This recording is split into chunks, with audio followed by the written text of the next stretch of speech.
Komunitas R3 Klub Indonesia Regional Aceh memperingati hari jadinya yang keempat dengan menggelar aksi donor darah pada hari Sabtu 26 Oktober 2018. Dan kegiatan yang diikuti oleh puluhan pengguna mobil R3 ini terselenggara berkat kerjasama dengan PMI Kota Banda Aceh.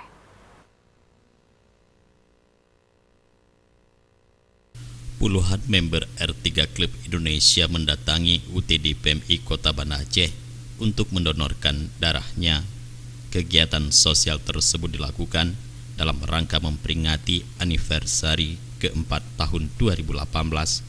Ketua R3 Klub Indonesia Regional Aceh, Bobby Yohanda mengatakan pihaknya terpanggil dan merasa bertanggung jawab untuk kemanusiaan melakukan donor darah karena tetes darah sangat berarti bagi yang membutuhkannya, apalagi mengingat PMI Kota Banda Aceh selama ini sering mengalami kekosongan stok darah.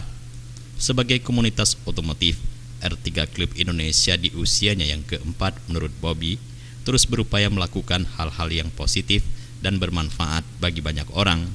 Oleh sebab itu, RC bangga dapat mewujudkan aksi kemanusiaannya dengan melakukan donor darah bersama member di komunitasnya sebagai wujud kepedulian sosial. Dalam kegiatan donor darah ini, R3 Klub Indonesia Regional Aceh berhasil mengumpulkan puluhan kantong darah.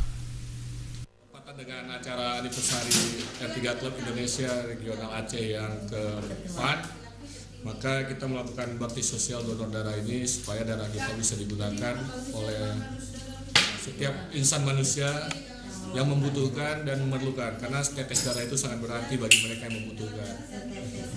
Dalam agenda donor darah, yaitu yang tergabung dalam acara bakti sosial memperingati hari anniversary R3 Klub Indonesia Aceh, kita melakukan donor darah ini karena mengingat tetes darah kita itu nyawa bagi mereka yang membutuhkan.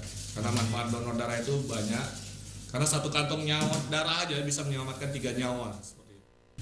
Sementara itu, peringatan anniversary keempat tahun 2018 besok dijadwalkan akan berlangsung di Pantai Pulau Kapuk, Kecamatan Luknga, Kabupaten Aceh Besar. Jufrizal, Mustafa, Aceh TV.